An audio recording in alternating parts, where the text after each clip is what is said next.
Hello everyone, welcome to the new session of Biomolecules chapter NEET PYQ। आज के इस session में हम कुछ नीट में आए हुए प्रीवियस ईयर क्वेश्चंस को यहाँ पर डिस्कस करेंगे। ठीक है, तो चलिए हम स्टार्ट करते हैं आज का सेशन पहले क्वेश्चन से। पहला क्वेश्चन कहता है कि about 98% of the mass of every living organism is composed of just 6 elements including carbon, hydrogen, nitrogen, oxygen. ठीक है, तो यहां पर बात की गई कि 98% जो मास है ना किसी भी लिविंग ऑर्गेनिज्म का, है ना, सभी लिविंग ऑर्गेनिज्म का 6 एलिमेंट से मिलकर बनता है। ये 6 एलिमेंट्स बहुत इंपॉर्टेंट है क्योंकि ज्यादातर जो बॉडी का जो मास होता है वो इन्हीं जो है वो 6 एलिमेंट से मिलकर बनता है।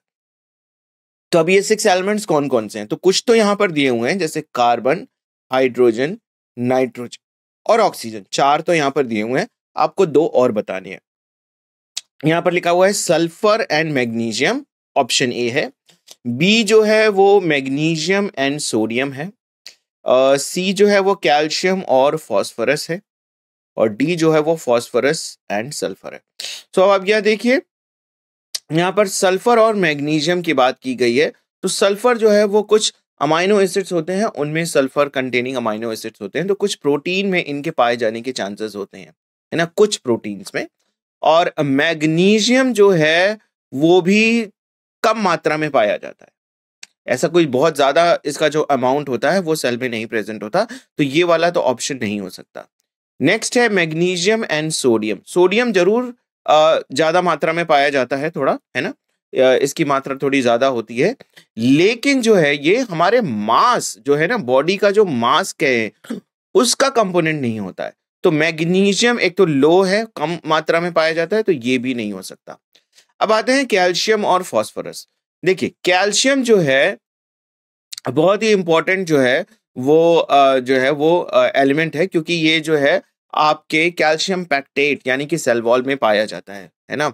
और भी जितने भी सेल के जो कंपोनेंट्स हैं, जैसे कि आप मसल्स देखिए एनिमल सेल के केस में, उनमें भी कैल्शियम जो होता है वो पाया जाता है। ठीक है, और मसल्स जो है प्रोटीन के फॉर्म में जो होता है वो एक मेजर जो है बॉडी का मास बनाता है। और कैल्शियम को हम कैसे भूल सकते हैं, बोन्स के केस में भी कैल्शियम होते हैं, है ना। सो कैल्शियम चाहे प्लांट्स हो या एनिमल्स हो, उसका एक जो है वो मेन कंपोनेंट होता है। दूसरा देखिए फॉस्फोरस। फॉस्फोरस जो है वो न्यूक्लिक एसिड का बहुत ही इंपॉर्टेंट पार्ट है, ठीक है ना।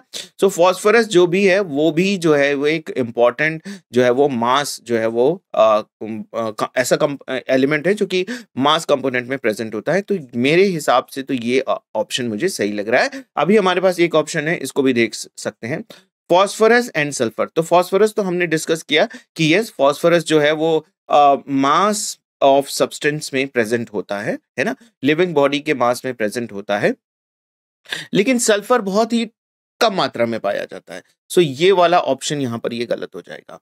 सो देखते हैं कि हमारा करेक्ट ऑप्शन यहां पर क्या है। तो करेक्ट ऑप्शन जो है वो यहां पर कैल्शियम एंड फॉस्फोरस ही है ना। तो यहां पर करेक्ट ऑप्शन जो है वो कैल्शियम एंड फॉस्फोरस है।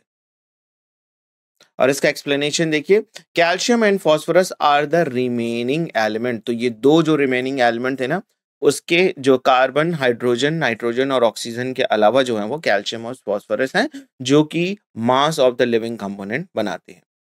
चलिए नेक्स्ट क्वेश्चन देखते हैं। Enzyme, vitamins and hormones can be classified into a single category of biological chemicals because of these, है ना। तो एंजाइम्स, विटामिन्स और हार्मोन्स जो हैं वो बहुत ही इंपॉर्टेंट जो हैं वो बायोमोलिक्यूल्स हैं, और इनको आप ना कैटेगराइज कर सकते हैं, एक पर्टिकुलर कैटेगरी में रख सकते हैं। तो यहां पर ना कुछ एलिमेंट्स को इनको कैटेगराइज करने की कोशिश की गई है ऑप्शन के द्वारा। तो अभी हम ऑप्शन पे जाएंगे, ठीक है। सो यहां पर देखिए, फिर से मैं क्वेश्चन यहां पर रिपीट करता हूं। Enzyme, vitamins and hormones can be classified into single category of biological chemical. तो जितने भी लिविंग बॉडी में बायोलॉजिकल केमिकल्स पाए जाते हैं उनको आप एक सिंगल कैटेगरी में रख सकते हैं, बिकॉज ऑल ऑफ दीज, क्योंकि ये सारे क्या हैं, ऑप्शन ए कहता है हेल्प इन रेगुलेटिंग मेटाबॉलिज्म। ये जो है ना मेटाबॉलिज्म को रेगुलेट करने में हेल्प करते हैं। B, are exclusively synthesized in the body of a living organism as at present, है ना। ये जो है इसलिए क्योंकि ये तुरंत बॉडी में सिंथेसाइज किया जाता है, इस वजह से। They are conjugated proteins. C, ये ऑप्शन कहता है कि क्योंकि ये कॉन्जुगेटेड सारे प्रोटीन है तो आप इसको कॉन्जुगेटेड प्रोटीन्स के कैटेगरी में रख सकते हैं। एनहांस द ऑक्सीडेशन मेटाबॉलिज्म, है ना, ये ऑक्सीडेशन मेटाबॉलिज्म को एनहांस करता है। तो आइए यहां पर हम देखते हैं। सो ऑप्शन ए जो है वो हेल्प इन रेगुलेटिंग मेटाबॉलिज्म, है ना। सो इसको पहले हम छोड़कर बाकी तीनों ऑप्शन को पहले देखते हैं। Are exclusively synthesized in the body of a living organism as at present. तो देखिए एंजाइम्स और हार्मोन्स तो तभी बनते हैं जब इनकी आवश्यकता होती है। क्यों बनाकर इनको स्टोर करना और क्यों बनाकर एनर्जी को वेस्ट करना, क्योंकि प्रोटीन्स और हार्मोन्स को बनाने के लिए बहुत ज्यादा एनर्जी की आवश्यकता होती है। तो ये बनाकर तो देखिए नहीं रखे जाते, जब जरूरत होती है तब ये बनाए जाते हैं। इनकी जब जितनी आवश्यकता है उतनी ही बनाते हैं, है ना, बॉडी में एनर्जी को कंजर्व करने के लिए। लेकिन विटामिन देखिए, विटामिन तो आपको बाहर के सोर्स से मिल रहा है। आप जितने भी विटामिन खाते हैं ना, फूड जो लेते हैं उसमें कुछ ना कुछ विटामिन होते ही हैं, राइट। बहुत कम विटामिन होते हैं जो कि हमारे बॉडी में बनते हैं, जैसे कि विटामिन B12, ये हमारे बॉडी में इंटेस्टाइन में बनता है, वो भी ई कोलाई बैक्टीरिया के द्वारा, ठीक है ना। सो ये जो है ऐसा नहीं है कि जब जरूरत होगी तभी बनेगा, ये तो हम डाइटरी कंपोनेंट से लेते हैं, अपने डाइट से लेते हैं। तो ऑप्शन बी जो है वो इनकरेक्ट हो जाता है इस हिसाब से। आर कॉन्जुगेटेड प्रोटीन्स, नहीं भाई, ये कॉन्जुगेटेड प्रोटीन्स नहीं है ना। सो विटामिन तो कॉन्जुगेटेड प्रोटीन्स नहीं है, हार्मोन्स भी नहीं है। तो ये वाला जो ऑप्शन, क्योंकि बहुत सारे हार्मोन्स तो है वो लिपिड के बने होते हैं, तो ये हमारा जो है ऑप्शन ये भी गलत हो जाता है। एनहांस ऑक्सीडेटिव मेटाबॉलिज्म, ये जो है ऑक्सीडेटिव मेटाबॉलिज्म में तो इन्वॉल्व नहीं होते, ठीक है। अब आते हैं पहले ऑप्शन पे, help in regulating metabolism. Yes, enzyme जो है आपके मेटाबॉलिज्म को रेगुलेट करता है। रिएक्शंस हो सकते हैं लेकिन स्लो होंगे। फास्ट रिएक्शन करने के लिए आपको इन पर्टिकुलर एंजाइम्स की आवश्यकता है। रेगुलेशन, मेटाबॉलिज्म का रेगुलेशन जो है वो बहुत तेजी से होने लगा, क्योंकि अब एंजाइम्स बन रहे हैं, उस रिएक्शन, रेट ऑफ रिएक्शन को बढ़ा दे सकते हैं, ठीक है। Same with the hormones, hormones जो है वो रेगुलेटिंग मेटाबॉलिज्म करता है। जैसे ही हार्मोन्स अपने जो डेस्टिनेशन तक पहुंचता है, जिन कोशिकाओं तक उनको पहुंचना होता है, उसमें बहुत सारी एक्टिविटीज को वो जो होते हैं स्टार्ट कर सकते हैं। सो हार्मोन्स का भी काम जो है वो रेगुलेटिंग मेटाबॉलिज्म जैसा है। विटामिन, इनकी मात्रा बहुत कम जरूरत है आपको, है ना। और इनफैक्ट तीनों की, एंजाइम, विटामिन एंड हार्मोन्स, इन सभी की मात्रा जो है बहुत थोड़ी जो है जरूरत होती है ना। लेकिन ये बहुत ही इंपॉर्टेंट फंक्शन को फुलफिल करते हैं, ठीक है। सो हमारे हिसाब से तो ये जो ऑप्शन है ना, हेल्प इन रेगुलेटिंग मेटाबॉलिज्म, ये सही है। अब इसका ऑप्शन देख लेते हैं। Yes, help in regulating metabolism, ये ऑप्शन जो है वो इसका सही है। और इसका हम एक्सप्लेनेशन देखते हैं। The major life process are controlled by enzyme, हमारे लाइफ प्रोसेस ज्यादातर जो है वो कंट्रोल की जाती है किससे, एंजाइम्स के द्वारा, है ना। They are enhance the rate of biological reaction, तो बायोलॉजिकल रिएक्शन स्लो हो सकता है in the absence of enzyme, है ना। एक जो है कार्बन डाइऑक्साइड वाटर के साथ कंबाइन होकर, है ना, कार्बोनिक एनहाइड्रेज, ये देखिए कार्बोनिक एनहाइड्रेज कार्बोनिक एसिड बनाता है, ठीक है। और इस ये एंजाइम है, जब ये एंजाइम प्रेजेंट है तो 600,000 मॉलिक्यूल्स जो है वो कार्बोनिक एसिड के बन जाते हैं। लेकिन जब ये एंजाइम एब्सेंट होता है तो करीब सिर्फ 200 के करीब जो है वो मॉलिक्यूल्स बनते हैं। तो आप देख सकते हैं कि एंजाइम के प्रेजेंस में सेम रिएक्शन कितना बढ़ जाता है, कितना गुना बढ़ जाता है ना। 10 मिलियन टाइम्स जो है ये रिएक्शन के रेट को बढ़ा देता है। इतने ज्यादा प्रोडक्ट वो इतने कम टाइम में बनाता है। रिएक्शन वैसे भी चल रहा था, लेकिन इसका रेगुलेशन, इसका जो है ना रेट जो होता है वो बढ़ाने का काम करता है ये एंजाइम, ठीक है। Vitamins are required in a limited amount by the organism for regulation of metabolism and growth. So limited amount में, कम मात्रा में ही ये पाए जाते हैं, लेकिन ये जो है हमारे मेटाबॉलिज्म एंड ग्रोथ को बहुत इफेक्टिवली कंट्रोल करते हैं। इनकी आवश्यकता बहुत ज्यादा है। इनके एब्सेंस से तो देखिए कितनी सारी बीमारियां हो जाती हैं, है ना, आपको पता ही होगा। आईज की बहुत सारी प्रॉब्लम्स हो जाती हैं अगर आप विटामिन ना लें, विटामिन सी ना लें तो स्कर्वी, स्किन की डिजीज हो जाती है, पेलाग्रा, जॉज में बहुत सारी बीमारियां हो जाती हैं, है ना। तो ऐसे बहुत सारी जो है विटामिन जो है वो हमारे लिए बहुत बहुत इंपॉर्टेंट है। इनकी मात्रा कम ही होनी चाहिए लेकिन होनी चाहिए, क्योंकि ये हमारे मेटाबॉलिज्म को कंट्रोल करती हैं, रेगुलेट करती हैं मेटाबॉलिज्म को, राइट। Next है hormones. So hormones are the organic compound produced by the certain organ in a small quantity. They act as a physiologically for far from their site of origin. तो synthesize तो देखिए ये कहीं और होती हैं, लेकिन इनका फंक्शन कहीं दूर जाकर होता है। फॉर एग्जाम्पल हमारे जो ब्रेन है उसमें फॉलिकल स्टिमुलेटिंग हार्मोन है ना, जो है वो रिलीज होता है, पर इस काम कहाँ करता है, काम जो है वो करता है रिप्रोडक्टिव ऑर्गन में आकर। वो बाकी कोशिकाओं में भी जा रहा है लेकिन वहां पर जो है वो उसके लिए रिसेप्टर्स नहीं है, तो वो उसके लिए कोई काम का नहीं है। फॉलिकल स्टिमुलेटिंग हार्मोन्स के लिए जो है वो रिसेप्टर्स रिप्रोडक्टिव ऑर्गन में प्रेजेंट है, तो वो उसको एंट्री दे देता है और वहां पर उसके इफेक्ट्स आपको देखने को मिलते हैं। ठीक है, तो ये बहुत ही इंपॉर्टेंट है यहाँ पर। नेक्स्ट हमारा क्वेश्चन है carbohydrate the most abundant biomolecules on earth are produced by, है ना। तो ये कार्बोहाइड्रेट है जो कि एक बहुत ही इंपॉर्टेंट बायोमोलिक्यूल्स है, हमारे अर्थ पे प्रेजेंट होता है, और ये प्रोड्यूस कौन करता है इनको? A some bacteria, algae and green plants. कुछ बैक्टीरिया करते हैं, कुछ एल्गी करते हैं और कुछ ग्रीन प्लांट्स मिलकर करते हैं, या फिर फंजाई, एल्गी और ग्रीन प्लांट्स करते हैं, या फिर all bacteria, fungi and algae करते हैं, D viruses, fungi and bacteria. So ये देखिए कार्बोहाइड्रेट्स की बात की जा रही है यहाँ पर कि कार्बोहाइड्रेट जो है वो मोस्ट एबंडेंट बायोमोलिक्यूल्स है ऑन अर्थ, राइट। सबसे ज्यादा तो कार्बोहाइड्रेट देखिए आपके सेलुलोज जो है वो एज अ बायोमोलिक्यूल्स पाया जाता है और ये प्लांट्स का कंपोनेंट है, ठीक है ना। सो अब यहां पर की जा रही है बात कि ये प्रोड्यूस किए जाते हैं एज अ बायोमोलिक्यूल्स किसके द्वारा। तो ऑप्शन ए कहता है कुछ बैक्टीरिया हैं, कुछ एल्गी हैं, कुछ ग्रीन प्लांट्स हैं। ऑप्शन बी जो है वो कुछ फंजाई हैं, एल्गी, ग्रीन प्लांट सेल्स हैं।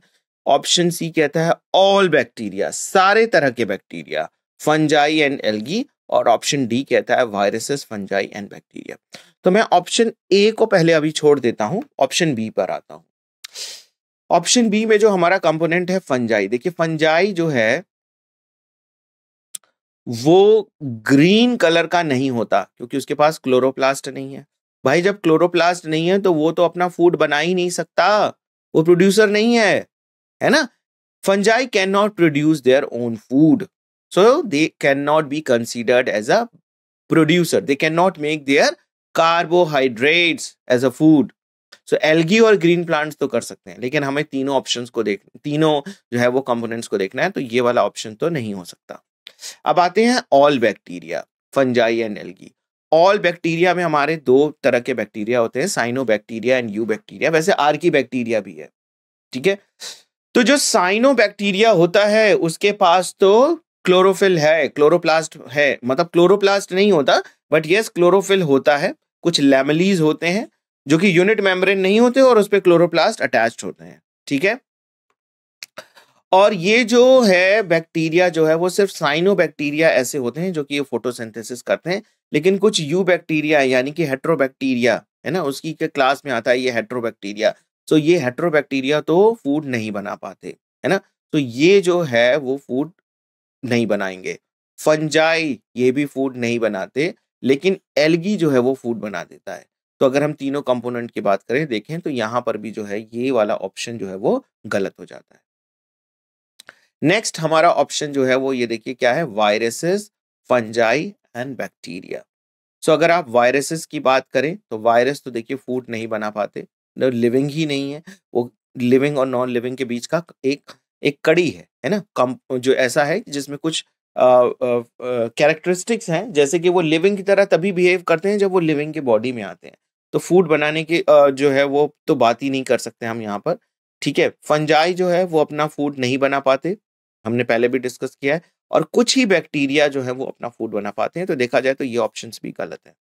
हमारा पहला ऑप्शन जो है वो सम बैक्टीरिया, एल्गी और ग्रीन प्लांट्स, ये जो है वो करेक्ट ऑप्शन है। तो आप यहाँ पर देख सकते हैं some bacteria, algae and green plants इसका करेक्ट ऑप्शन है, ठीक है। Some bacteria such as rhodo, pseudomonas, algae and green plants self produce the carbohydrates.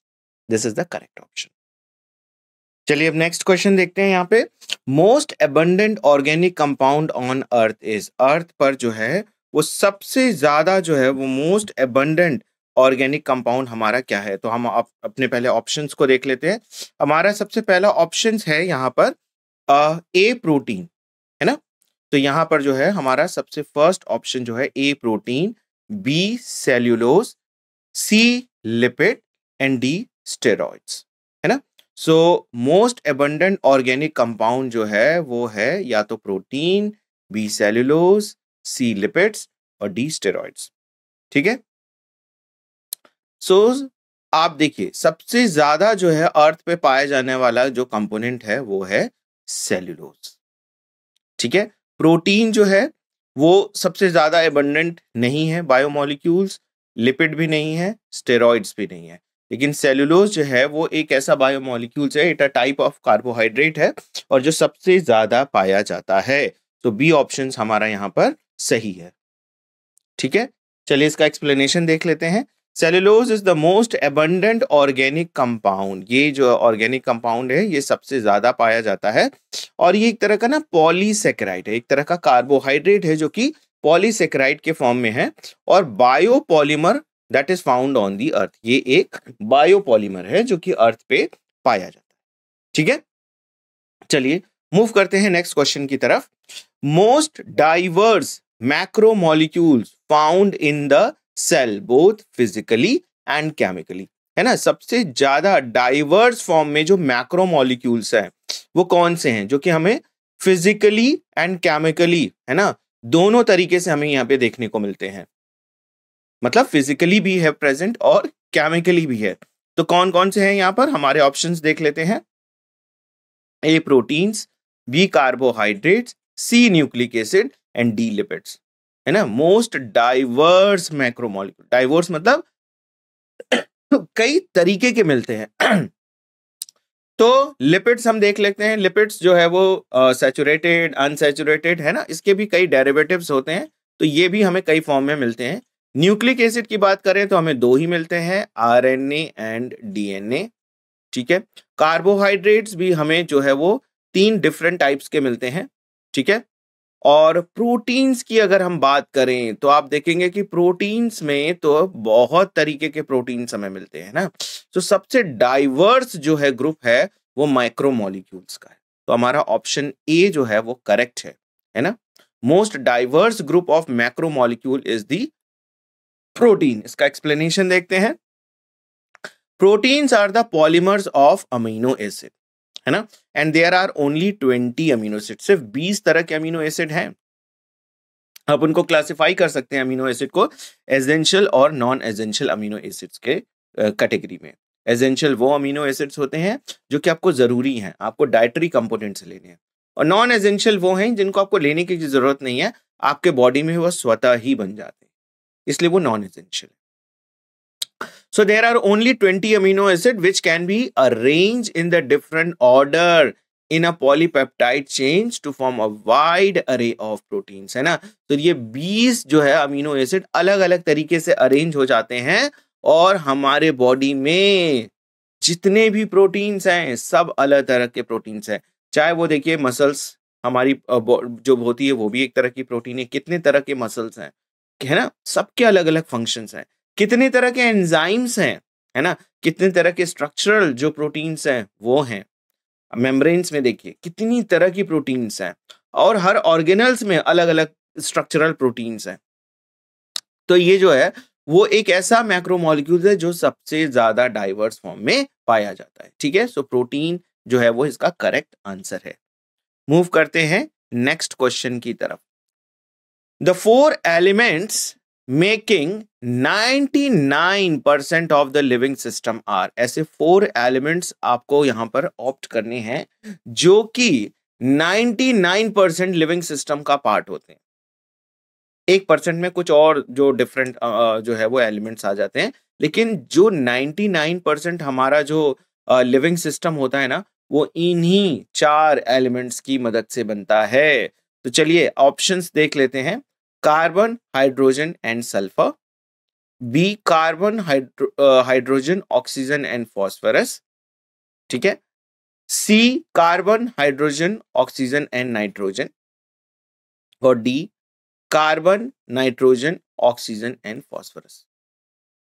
पहला ऑप्शंस देखते हैं, carbon, hydrogen, oxygen and sulphur. तो सल्फर जो है ना, वो बहुत लेस अमाउंट में पाया जाता है, बहुत ही कम। तो ये जो है वो मेजर जो है वो एलिमेंट तो नहीं हो सकता, क्योंकि कुछ अमीनो एसिड्स होते हैं सल्फर कंटेनिंग, है ना, वो उसमें पाया जाता है। Carbon, hydrogen, oxygen and phosphorus, है ना। फॉस्फोरस पाया तो जाता है लेकिन इतना ज्यादा नहीं पाया जाता है ना। इनका नंबर थोड़ा बाद में आता है। Carbon, hydrogen, oxygen and nitrogen. अब ये देखिए जितने भी प्रोटीन्स हैं सब में जो है वो नाइट्रोजन प्रेजेंट है। Nitrogen is present in every amino acids, यानी कि हर प्रोटीन में नाइट्रोजन प्रेजेंट है। और प्रोटीन आप जानते हैं कि कितना ज्यादा होता है लिविंग बॉडी में। कार्बन, हाइड्रोजन और ऑक्सीजन, ये देखिए जो सबसे मोस्ट एबंडेंट जो सब्सटेंस है अर्थ पे वो क्या है, सेल्यूलोज, लिविंग ऑर्गेनिज्म है। और जो ये है किससे बनता है, कार्बन, हाइड्रोजन और ऑक्सीजन। तो यही हो गया ना। प्रोटीन जो है देखिए सबसे ज्यादा मैक्रोमोलिक्यूल्स पाया जाने वाला है जो कि वेरिड फॉर्म में है ना। और सबसे ज्यादा पाया जाने वाला बायोमोलिक्यूल्स कौन सा है, वो कार्बोहाइड्रेट है ना, सेल्यूलोज। तो ये वाला ऑप्शन जो है वो बिल्कुल सही है। Carbon, nitrogen, oxygen and phosphorus. यहाँ पर हाइड्रोजन भी बहुत इंपॉर्टेंट है, वो यहाँ पर मिसिंग है, इसका नंबर दूसरे पर आता है ना। तो ये वाला भी ऑप्शन गलत है। देखिए कार्बन, हाइड्रोजन, ऑक्सीजन, है ना, और क्या है, नाइट्रोजन, कैल्शियम और फॉस्फोरस। ये जो है ये 6 जो है एलिमेंट जो है बॉडी में सबसे ज्यादा पाए जाते हैं। तो पहला जो है देखिए 4 जो है वो कौन कौन से हैं, carbon, hydrogen, oxygen and nitrogen. ये फर्स्ट 4 तो ये आते हैं। 5वें और 6वें नंबर पे कैल्शियम और फॉस्फोरस आते हैं। तो उस हिसाब से देखिए तो फॉस्फोरस का नंबर नाइट्रोजन के बाद में आता है ना। तो ये वाला हमारा ऑप्शन जो है वो सी, कार्बन, हाइड्रोजन, ऑक्सीजन और नाइट्रोजन जो है वो सही है। तो ये देखिए सी ऑप्शन सही है और इसका एक्सप्लेनेशन भी दिया हुआ है। प्रिंसिपल और major elements include oxygen, carbon, hydrogen and nitrogen. ये जो है ना प्रिंसिपल और the major elements which is included और present in the living body. ये लिविंग बॉडी में 4 सबसे ज्यादा पाए जाने वाले एलिमेंट्स हैं। And they are so named because they alone constitute 90%, 99% of living system, है ना। ये 99% ऑफ लिविंग सिस्टम में जो है वो अकेले पाए जाते हैं। चलिए नेक्स्ट क्वेश्चन देखते हैं। Living cell contain 60 to 75% of water. Living cell में जो है वो हमारे 60 to 75% क्या प्रेजेंट होता है, वाटर प्रेजेंट होता है। And water present in human body is, ये एक सेल की बात की गई है, अ सेल। लिविंग सेल मतलब एक पर्टिकुलर लिविंग सेल की बात की गई है, उसमें 60 to 75% क्या प्रेजेंट होता है, वाटर। अब यहां पर ह्यूमन बॉडी की बात की गई है कि ह्यूमन बॉडी में बताइए कि कितना परसेंटेज जो है वो वाटर है। ऑप्शन ए कहता है 60 to 65%। ऑप्शन बी जो है वो है आपका 50 to 55%। ऑप्शन सी जो है वो कहता है 75 to 80%। और ऑप्शन डी कहता है 65 to 70%, है ना। So this is I think the correct answer, 65 to 70% जो होता है वो वाटर होता है, क्योंकि ये सेल की बात कही गई है ना। बहुत सारे जो है वो ऐसे भी सेल्स होते हैं बॉडी में जो कि लिक्विड सब्सटेंस फॉर्म में होते हैं, तो वो थोड़ा इससे ज्यादा ही होगा, है ना, थोड़ा इससे ज्यादा होगा। अब थोड़ा ज्यादा में देखिए क्या आता है, क्योंकि देखिए ब्लड भी प्रेजेंट होता है ना, वाटर जो वैसे भी प्रेजेंट होते हैं। सेल के अंदर तो वाटर है ही है, लेकिन उसके अलावा भी वाटर प्रेजेंट होता है। अगर प्लांट में देखिए तो वाटर कंडक्ट हो रहा है उस समय, लिविंग सेल है ना, तो उसमें और जो नॉन लिविंग सेल्स हैं उनमें भी वाटर प्रेजेंट है, जैसे tracheids and vessels water conduction के टाइम में। तो जनरली आप देखेंगे कि लिविंग सेल में जो 60 to 75% है, तो जो है वो आपका यहाँ पर जो मोस्ट अप्रोप्रिएट मुझे लग रहा है कि वो 65 to 70% है। अब देख लेते हैं यहाँ पर ऑप्शन क्या है, 65 to 70%, yes it is correct. और इसका एक्सप्लेनेशन देखिए क्या दिया है, water is the most abundant compound in the most majority of the cell, है ना। वाटर जो है वो सभी लिविंग सेल्स में प्रेजेंट होता है, and about 65 to 70% of the human body is water. और ह्यूमन बॉडी में जो है ना 65 to 70% जो होता है वो वाटर होता है। Major portion of water found in the human body occurs in cells as a intracellular water, है ना। इंट्रासेलुलर वाटर, सेल्स के जो है बीच में जो है वो वाटर वहां पर प्रेजेंट होता है। ठीक है, चलिए अब इसके आगे हम देखते हैं next question. The figure shows a hypothetical tetrapeptide protein portion of a protein with a part labeled as AD. Which one of the following option is correct? तो देखिए यहाँ पर एक फिगर दिया गया है एक पेप्टाइड का, और पेप्टाइड जो होती है वो किससे बनी होती है, अमीनो एसिड। तो यहाँ देखिए अमीनो एसिड 1 है, अमीनो एसिड 1 मतलब A, B, C और D। आपके पास 4 अमीनो एसिड्स है ना। तो अब ऑप्शंस क्या है, देखिए ऑप्शंस है, A is a sulphur containing amino acid and acid methionine. चलिए देख लेते हैं कि ए क्या सल्फर कंटेनिंग है। ए में तो मुझे कहीं पे भी सल्फर नहीं दिखाई दे रहा है, ए में कहीं पे भी सल्फर नहीं है, ए यहां तक है, बल्कि बी में मुझे यहां पर सल्फर दिखाई दे रहा है। चलिए तो ए वाला तो हमारा गलत हो गया। D is the acidic amino acid glutamic acid. ये कह रहा है कि डी जो है वो एसिडिक अमीनो एसिड है और वो ग्लूटामिक एसिड है। तो भाई इसमें जो है हमें कहीं COOH ग्रुप जो है वो दिखाई देना चाहिए, जो कि नहीं दिख रहा है ना। डी इज द हाँ, डी में जो है वो हमें एसिडिक ग्रुप तो यहाँ पर दिख रहा है। ठीक है, ये जो है ग्लूटामिक एसिड, ये मुझे सही लग रहा है। चलिए अभी देख लेते हैं बाकी ऑप्शन भी। C is aromatic amino acid tryptophan. C जो है वो एरोमेटिक अमाइनो एसिड है, ठीक है, और वो भी ट्रिप्टोफैन है। तो यस, अमाइनो एसिड ये एरोमेटिक तो है, लेकिन ये ट्रिप्टोफैन नहीं है ना। ट्रिप्टोफैन का स्ट्रक्चर ऐसा नहीं होता है, ट्रिप्टोफैन का स्ट्रक्चर ऐसे डबल रिंग के फॉर्म में होता है। तो यहाँ मुझे डबल रिंग तो नहीं दिख रहा है, तो ये वाला भी ऑप्शन नहीं हो सकता। ऑप्शन सी जो है वो गलत है। C is an aromatic amino acid tryptophan, ये रॉन्ग है। A is C terminal amino acid and D is the N terminal amino acid. A is the C terminal, नहीं, A पर तो देखिए यहाँ पर क्या दिख रहा है आपको, लास्ट में NH ग्रुप यहाँ पर दिखाई दे रहा है, तो ये तो N टर्मिनल है, और यहाँ पर CO दिखाई दे रहा है, तो ये तो C टर्मिनल है, जस्ट अपोजिट। तो देखिए आपका जो बी ऑप्शन है ना, D is the acidic amino acid glutamic acid, ये वाला जो ऑप्शन है वो सही है ना। तो देख लेते हैं, yes B, D is the acidic amino acid and that is glutamic acid, ये जो है ऑप्शन सही है। सो जो एक्सप्लेनेशन है वो कहता है कि glutamic acid and the aspartic acid are the acidic amino acid, है ना। दोनों में देखिए एसिड एसिड लिखा है, glutamic acid and aspartic acid, और ये दोनों एसिडिक अमाइनो एसिड हैं क्योंकि इनके साथ एसिडिक ग्रुप लगे हुए हैं with 2 carboxylic group and 1 amino group. 2 carboxylic group होते हैं और 1 अमाइनो ग्रुप होता है। अब इसके बाद हम देखते हैं नेक्स्ट क्वेश्चन क्या है। Which one is the most abundant protein in the animal world? Very important question, 2012 में नीट में आया हुआ है। एनिमल वर्ल्ड की बात की गई है ना, ओवरऑल नहीं की गई है, सिर्फ एनिमल वर्ल्ड की बात की गई है। सो which one is the most abundant protein in the animal world?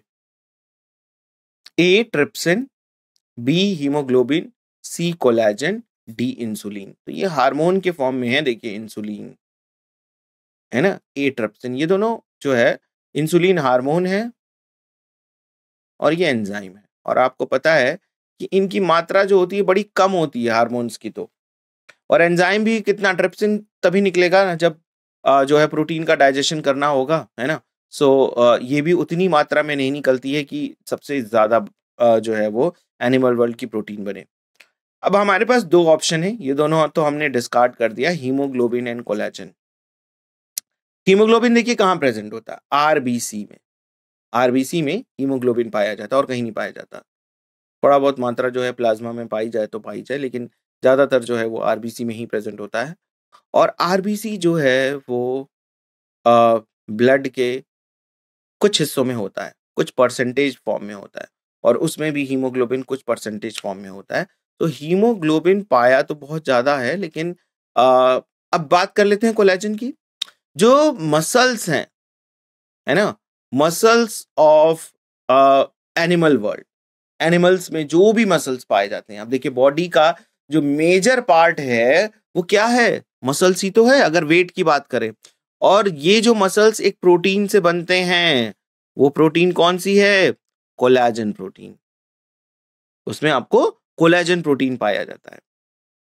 तो हीमोग्लोबिन, अब देखिए ब्लड कितना मात्रा में है, उसमें आरबीसी कितनी परसेंटेज में है।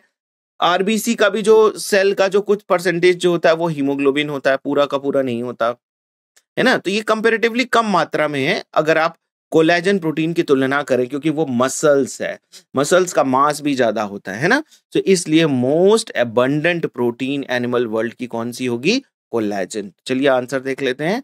Yes, C collagen is the correct answer.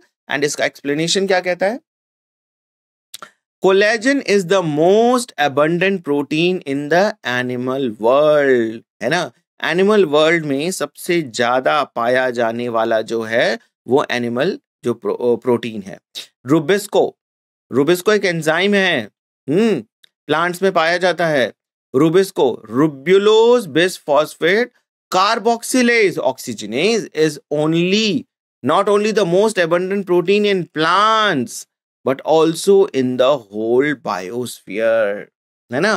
पूरे बायोस्फीयर की, अगर यहाँ क्वेश्चन में सिर्फ एनिमल वर्ल्ड था, लेकिन अगर यहीं पे बायोस्फीयर हो जाता तो आपका ऑप्शन जो है वो कोलेजन नहीं होता। अगर वहां पर रुबिलोज बिसफॉस्फेट यानी कि रुबिस्को दिया होता, रुबिलोज बिसफॉस्फेट कार्बोक्सिलेज ऑक्सीजनेज, तो ये ऑप्शन आपका सही होता। पर अगर सिर्फ एनिमल वर्ल्ड की बात की गई थी तो एनिमल वर्ल्ड में जो है वो कोलेजन मोस्ट एबंडेंट प्रोटीन जो है वो फॉर्म में है। ठीक है, चलिए अब मूव करते हैं नेक्स्ट क्वेश्चन की तरफ। Which one of the following biomolecule is correctly characterized. तो यहां पर कुछ जो है ना बायोमोलिक्यूल्स दिए हुए हैं, ठीक है, हमें उनको जो है वो देखा जाए, इनका कैटेगराइजेशन किया गया है ऑप्शन में, तो क्या उनकी कैटेगराइजेशन सही है, हमें ये चीज यहां पर देखना है।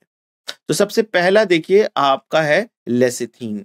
सो a phosphorylated glyceride found in the cell membrane, है ना। ये लेसिथीन जो है वो एक फॉस्फोराइलेटेड ग्लिसराइड है जो कि सेल मेम्ब्रेन में पाई जाती है। चलिए भाई, नेक्स्ट बी ऑप्शन है palmitic acid, an unsaturated fatty acid with 18 carbon of atoms. अच्छा, सी ऑप्शन क्या कहता है, adenylic acid, adenosine with glucose phosphate molecule. और डी ऑप्शन कहता है adenine amino acid contain an amino group and an acidic group anywhere in the molecule. तो कौन सा कैटेगराइजेशन सही है, मैं पहले बी ऑप्शन को यहां पर डिस्कस करता हूं। पाल्मिटिक एसिड, पाल्मिटिक एसिड जो होता है वो पहले तो सैचुरेटेड होता है और 16 कार्बन का बना होता है ना, तो ये वाला ऑप्शन तो नहीं हो सकता। एडिनाइलिक एसिड, है ना, adenosine with glucose phosphate molecule, ये भी गलत है। एडिनोसिन जो है अगर ग्लूकोज से कंबाइन होता तो ये इसका एडिनाइलिक एसिड नाम नहीं होता, राइट। इसमें एसिडिक ग्रुप है, ग्लूकोज फॉस्फेट मॉलिक्यूल में कोई एसिडिक ग्रुप यहां पर तो नहीं दिखाई दे रहा है, तो ये वाला भी ऑप्शन गलत है। एडेनिन अमाइनो एसिड, है ना, contain an amino group, adenine जो है वो आपका क्या है, एक नाइट्रोजनस बेस है, adenine, guanine, thymine, cytosine. Adenine amino acid contain an amino group and an acidic group anywhere in the molecule. So ये वाला ऑप्शन भी जो है वो गलत है आपका। अब आते हैं फर्स्ट वाले पे, lecithin, a phosphorylated glyceride found in the cell membrane. तो यस, ये जो है ना एक फॉस्फोराइलेटेड ग्लिसराइड होता है जो कि सेल मेम्ब्रेन में जो है वो पाया जाता है ना। ये सेल मेम्ब्रेन में आपको ये देखने को मिलता है। सो ये जो है वो ऑप्शन आपका करेक्ट है। So lecithin, a phosphorylated glyceride found in the cell membrane, option A जो है वो करेक्ट ऑप्शन है। So palmitic acid is one of the most common saturated fatty acid found in animals and plants and it has 16 carbon including the carboxyl atom, है ना। ये जो है वो 16 कार्बन का एक कार्बोक्सिल एटम का बना हुआ कंपाउंड है। And एडेनाइलिक acid is a nucleotide, ये तो एक न्यूक्लियोटाइड है ना, कंसिस्टिंग ऑफ एडेनिन, राइबोज और deoxyribose and a phosphate group. It constitute DNA और एनए, ये डीएनए और आरएनए में पाया जाता है। ये मैंने पहले ही आपको बताया, नाइट्रोजनस बेस होता है एडेनिन, और it is also called an adenosine monophosphate. चलिए इसके साथ हम मूव करते हैं नेक्स्ट क्वेश्चन की तरफ। नेक्स्ट क्वेश्चन क्या कहता है, which of the following is the simplest amino acid. इसमें से जो है वो सिंपलेस्ट अमाइनो एसिड कौन सा है? Option A alanine, option B asparagine, option C glycerine and option C tyrosine. Simplest, है ना। सो अमाइनो एसिड की अगर आप बात करें तो एक कार्बन होता है जिसके एक तरफ NH2 ग्रुप होता है, एक तरफ जो होता है वो आपका COOH ग्रुप होता है, एक तरफ जो है यहाँ पर हमारा हाइड्रोजन होता है, दूसरी तरफ जो होता है वो कोई R ग्रुप होता है ना। तो ये जितना सिंपल होगा वो हमारा सिंपलेस्ट अमाइनो एसिड होगा। तो उस केस में देखा जाए तो ये जो है एलेनिन, एस्परजाइन, टाइरोसिन, ये सारे, टाइरोसिन तो देखिए जो है वो आपका जो है एरोमेटिक अमाइनो एसिड में आता है। ग्लाइसिन जो है वो सबसे बेसिक और सबसे सिंपलेस्ट अमाइनो एसिड होता है। तो ऑप्शन सी सही है। आप यहाँ पर देख सकते हैं H है हमारा ग्रुप, एक हमारा अमाइनो ग्रुप है, एक हमारा एसिडिक ग्रुप है और दूसरा हमारा R ग्रुप है। So the general structure of an amino acid is where R is an alkyl और एराइल ग्रुप, है ना। तो ये देखिए हमारा ये जो है सी जो है वो एक आयरल कार्बन होता है जिससे कि 4 डिफरेंट ग्रुप्स अटैच्ड होते हैं। तो यहाँ पर आप देख सकते हैं कि ग्लाइसिन का स्ट्रक्चर है, ग्लाइसिन में जो है वो जो आर वाला ग्रुप था ना वो भी यहाँ पर सिंपलेस्ट फॉर्म में हाइड्रोजन होता है। So glycine R is also hydrogen atom and therefore glycine is the simplest amino acid. जबकि आप देख सकते हैं कि एलेनिन जो है वहां पर CH3 आ जा रहा है, टाइरोसिन है ना सर्कुलर रिंग्स जैसा स्ट्रक्चर आ रहा है, और एस्परजाइन में भी जो है वो 3 कार्बन है और ये भी जो है वो सिंपल फॉर्म में नहीं है, इसमें आपको कीटोन ग्रुप भी दिखाई दे रहा है। तो ग्लाइसिन जो होता है वो सबसे सिंपलेस्ट अमाइनो एसिड के फॉर्म में जाना जाता है।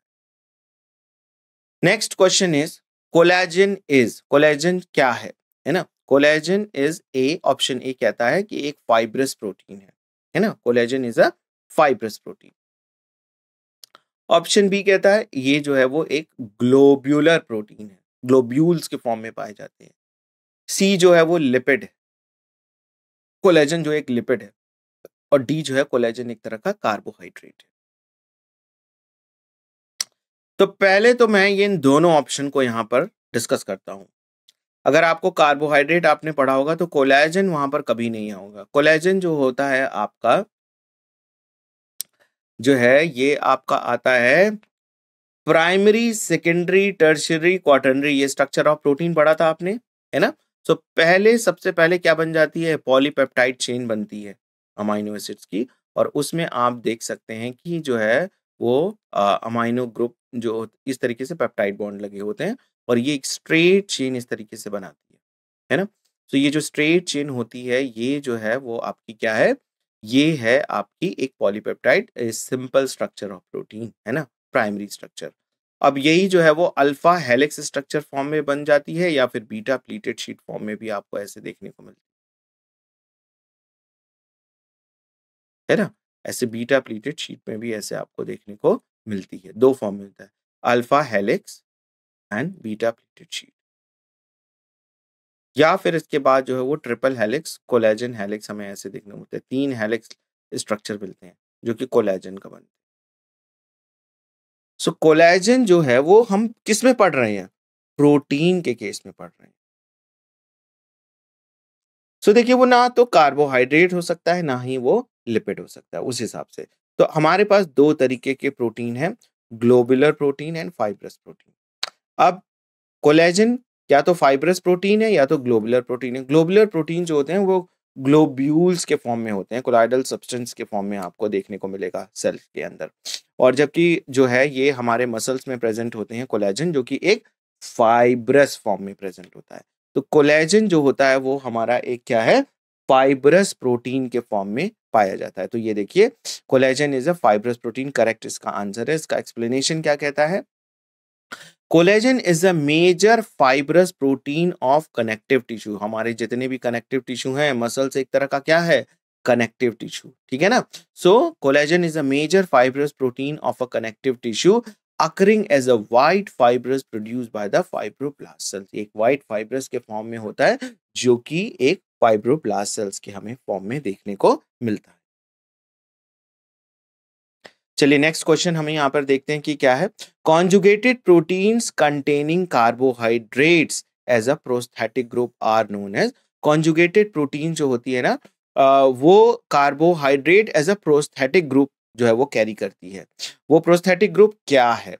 क्रोमोप्रोटीन्स, ग्लाइकोप्रोटीन्स, सी लाइपोप्रोटीन्स और D nucleoproteins.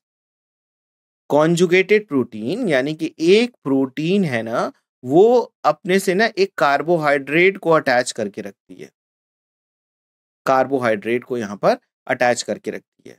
And as a prosthetic group, जो यहाँ पर कार्बोहाइड्रेट है ना वो जो है वो एक प्रोस्थेटिक ग्रुप की तरह काम कर रहा है। तो देखिए क्रोमो प्रोटीन्स, यहाँ पे क्रोमो जो वर्ड होता है वो पिगमेंट्स के लिए यूज हो रहा है। प्रोस्थेटिक ग्रुप जो है वो यहाँ पर एक क्रोमो यानी कि एक तरह का पिगमेंट है। तो देखिए ये ऑप्शन तो करेक्ट यहाँ पर नहीं हो सकता। ऑप्शन बी है ग्लाइकोप्रोटीन, ये अभी हम इस पे आते हैं। लाइपोप्रोटीन्स है ना, लिपिड मॉलिक्यूल्स जो है वो यहाँ पर अटैच है, लाइपोप्रोटीन्स, ये भी जो है वो नहीं हो सकता। न्यूक्लियोप्रोटीन्स है ना, ऐसे प्रोटीन जो न्यूक्लियस में पाए जाते हैं उनको हम बोलते हैं न्यूक्लियोप्रोटीन्स, है ना। तो ये वाला भी ऑप्शन जो है वो सही नहीं है। लेकिन ग्लाइकोप्रोटीन्स, यस, ग्लाइकोप्रोटीन्स में जो है वो ग्लूकोज मोइटी जो होता है वो यहाँ पर इससे अटैच होता है और ये ग्लाइकोप्रोटीन्स बनाता है जो कि कॉन्जुगेटेड प्रोटीन है। और यहाँ पर जी जो है वो प्रोस्थेटिक ग्रुप के फॉर्म में अटैच्ड होता है। तो यस, बी जो है वो करेक्ट ऑप्शन है, ग्लाइकोप्रोटीन्स। अब इसका देखिए यहाँ पर एक्सप्लेनेशन दिया हुआ है। Beside polypeptides conjugated protein possess additional groups, है ना, ये एक एडिशनल ग्रुप रखते हैं जो कि मेटल्स और आयन के फॉर्म में होते हैं। Nucleoproteins are proteins associated with the nucleic acid, और न्यूक्लियोप्रोटीन्स ऐसे प्रोटीन होते हैं जो कि एसोसिएटेड हैं किससे? न्यूक्लिक एसिड से। Lipoproteins are proteins associated with the lipids, और लाइपोप्रोटीन्स ऐसे होते हैं जो कि लिपिड से एसोसिएटेड होते हैं। Chromoproteins are the protein associated with the pigments. So glycoproteins are the protein with a simple or a complex sugar residue in the N-terminal. तो ये जो है वो आपका करेक्ट ऑप्शन है, ठीक है। नेक्स्ट क्वेश्चन जो है वो हमारा है which is an essential amino acid. अब ये देखिए बहुत इंपॉर्टेंट क्वेश्चन है, एसेंशियल अमीनो एसिड इसमें से कौन सा है। अब आप सारे अमीनो एसिड्स के यहाँ पर ऑप्शंस दिए हुए हैं, देखिए ए जो है वो सेरीन है, बी जो है वो एस्पार्टिक एसिड है, सी ग्लाइसिन एंड डी फेनिलैलानाइन, ठीक है। सो यहाँ पर कुछ जो है वो एसेंशियल अमीनो एसिड इन सब में से कोई एक ही है, बाकी 3 जो है वो नॉन एसेंशियल अमीनो एसिड्स है। तो एसेंशियल अमीनो एसिड पहले ये जान लेते हैं ये होते क्या है। एसेंशियल अमीनो एसिड जो है वो आप उन ग्रुप्स अमीनो एसिड्स को कहते हैं जो हमारे डाइट से लिया जाता है, ये हमारे बॉडी में नहीं बन रहा है। अगर हमारे बॉडी में बन रहा है तो हम कहेंगे कि ये अमीनो एसिड्स जो है ना ये जो है वो नॉन एसेंशियल है, क्योंकि इसकी हमें बाहर से कोई लेने की आवश्यकता नहीं, ये तो हमारे बॉडी में स्वयं ही बन जाता है। लेकिन जो अमाइनो एसिड आप फूड के द्वारा ले रहे हैं, है ना, वो हमारे बॉडी में नहीं बनता है, तो वो जरूरी है, लेकिन 20 अमीनो एसिड हमारे लिए जरूरी है।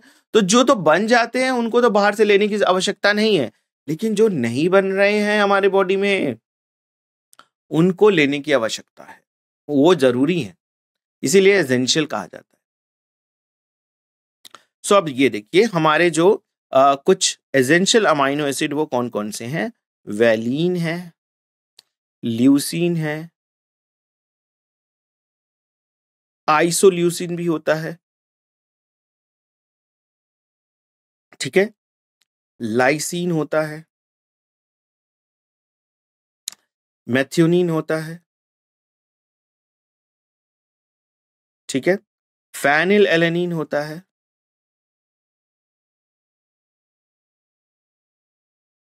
ट्रिप्टोफैन भी है, और थ्रियोनिन भी। ये कुछ ना जो है वो एसेंशियल अमीनो एसिड्स के मैंने नेम बताए। Valine, leucine, isoleucine, lysine, methionine, phenylalanine, tryptophan and, है ना, थ्रियोनिन। सो अब इसमें से देखिए कौन सा अमीनो एसिड है, फेनिलएलेनिन, है ना। फेनिलएलेनिन जो है वो आपका एसेंशियल अमीनो एसिड है, जबकि सेरीन, एस्पार्टिक एसिड, ग्लाइसिन आपके बॉडी में खुद ही बन जाते हैं, तो इसको आपको बाहर से लेने की आवश्यकता नहीं है, ठीक है। चलिए इसका ऑप्शन देख लेते हैं, डी करेक्ट है। और इसका explanation, essential amino acids are those which can not be synthesized in the body from the precursors, है ना, ये हमारे बॉडी में जो है वो नहीं बन सकते। And these amino acid must be present in our diet, ये हमारे डाइट में तो है, जरूर प्रेजेंट होने चाहिए। एंड दे आर, तो फिर ये कौन कौन से हैं, they are valine, leucine, isoleucine, lysine, methionine, phenylalanine, tryptophan and threonine, ये कुछ एसेंशियल जो है अमाइनो एसिड्स है। चलिए अब हम देखते हैं नेक्स्ट क्वेश्चन क्या है। The secondary structure of that portion of an integral protein that is buried in the lipid bilayer of a cell membrane. Secondary structure की बात की गई है प्रोटीन के, तो अभी हम बताएंगे कि सेकेंडरी स्ट्रक्चर जो प्रोटीन का वो कैसा होता है, क्या होता है, ठीक है। ऑप्शंस की बात कर लें तो यहां पर देखिए बी स्ट्रैंड नहीं, यहां बीटा स्ट्रैंड होगा, बी बेंड है, यहां पर रैंडम कॉइल है, और ये अल्फा हेलिक्स है, ठीक है। तो अगर प्रोटीन के जो है ना सेकेंडरी स्ट्रक्चर की बात करें, तो इसका सेकेंडरी स्ट्रक्चर जो होता है वो दो तरीके का होता है, या तो अल्फा हेलिक्स होता है, और या तो बीटा पैरेलल पैरेलल शीट के फॉर्म में होता है। तो अगर आप अल्फा हेलिक्स की बात करें तो आपको अल्फा हेलिक्स जो है वो इस तरीके से स्ट्रक्चर दिखाई देगा, और ये हेलिकल स्ट्रक्चर ये होता है क्योंकि देखिए पहला अमीनो एसिड यहां पर है, तो दूसरा, तीसरा, चौथा, पहले और चौथे के बीच में जो है वो हाइड्रोजन बॉन्डिंग हो जाती है। फिर, है ना, फिर यहाँ पे पांचवें और नौवें के बीच में हाइड्रोजन बॉन्डिंग हो जाएगी, ठीक है। इस तरीके से ये श्रृंखला चलती रहती है, और आप देखेंगे कि इस हाइड्रोजन बॉन्डिंग की वजह से ये जो है ना एक हेलिक, वैसे तो ये पहले स्ट्रेट चेन के फॉर्म में था, इनमें पेप्टाइड बॉन्ड ही हमें देखने को मिलते थे, और ये प्राइमरी स्ट्रक्चर ऑफ प्रोटीन को जो है वो बताता था।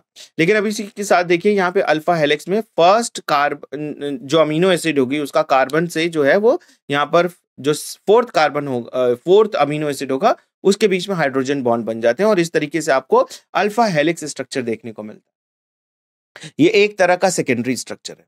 अब बीटा पैरेलल शीट की बात कर ले तो बीटा पैरेलल शीट इस तरीके से शीट होती है ऐसे, और आपको इनके बीच में जो है वो हाइड्रोजन बॉन्ड ऐसे देखने को मिलते हैं, तो आपका शीट वाला स्ट्रक्चर जो है ना वो कुछ इस तरीके से बन जाता है। इनके बीच में यहाँ पर अमीनो एसिड के बीच में ऐसे हाइड्रोजन बॉन्ड हमें देखने को मिलते हैं, तो ये बीटा प्लीटेड शीट है। अब ये कह रहा है कि the secondary structure of that portion of an integral protein, तो भाई देखिए ये लिपिड की बाई लेयर होती है ऐसे,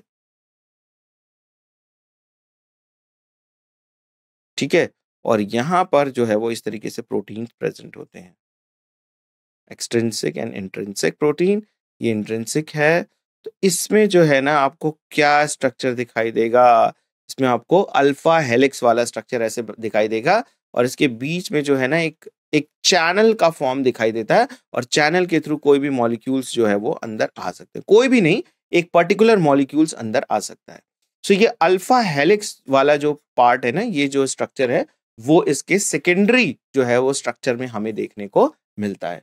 तो करेक्ट ऑप्शन यहां पर देख लेते हैं, यस डी ऑप्शन जो है वो करेक्ट है हमारा, अल्फा हेलिक्स। ठीक है, और इसका एक्सप्लेनेशन क्या कहता है, secondary structure is the development of a new steric relationship among the amino acid through the formation of an inter polypeptide hydrogen bond. ये मैंने बताया था ना कि फर्स्ट जो है आपका अमीनो एसिड और फोर्थ अमीनो एसिड के बीच में जो है ना हाइड्रोजन बॉन्ड बन जाता है और इस तरीके से आपको अल्फा हेलिक्स जो है वो फॉर्म में आपको सेकेंडरी स्ट्रक्चर मिल जाता है। अब ये जो सेकेंडरी स्ट्रक्चर है ना, इसको हम रेगुलर रेकरिंग अरेंजमेंट जो है वो स्पेस में कहते हैं, adjacent amino acid residue in a polypeptide chain, है ना। तो एडजेसेंट अमाइनो एसिड पहला और चौथे के बीच में क्या है, हाइड्रोजन बॉन्डिंग हो रही है। It is maintained by the hydrogen bond between the amide hydrogen and carbonyl oxygens of the peptide backbone. तो ये जो पेप्टाइड की बैकबोन होती है, हमारी जो प्राइमरी स्ट्रक्चर है वो किस तरीके का है, एक स्ट्रेट चेन के फॉर्म में है। आपको वहां पर पेप्टाइड बॉन्ड देखने को मिल रहे हैं दो अमीनो एसिड के बीच में। अब अमीनो एसिड के पास देखिए क्या है, एमाइड हाइड्रोजन, पहले वाले का एमाइड हाइड्रोजन और चौथे वाले का कार्बोनिल ऑक्सीजन के बीच में जो है वो इस तरीके से हाइड्रोजन बॉन्ड बन जाता है। ठीक है, the major structure secondary structure are alpha helix and alpha structure. तो ये जो है मेजर जो है वो सेकेंडरी स्ट्रक्चर ये इस तरीके से यहां पर बना लेते हैं। चलिए इसी के साथ अभी हम यहाँ पर अपना सेशन जो है वो एंड करते हैं। ठीक है, ये PYQs क्वेश्चन थे, तो उम्मीद करता हूं कि इस सेशन से आपको क्वेश्चंस को कैसे सॉल्व करना है ये थोड़ा आपको समझ में आया होगा, प्लस इन क्वेश्चंस को सॉल्व करने से आपके बहुत सारे जो डाउट्स थे वो भी अभी जो है वो थोड़ा समझ में आने लगे होंगे। ठीक है, तो आपको कोई भी अगर इसमें आपको जो डाउट्स अगर फिर भी हैं तो हमारे साइट्स पर आप जाकर जो है वो उन डाउट सेशन से आप अपने डाउट्स को क्लियर कर सकते हैं। ठीक है, थैंक यू वेरी मच।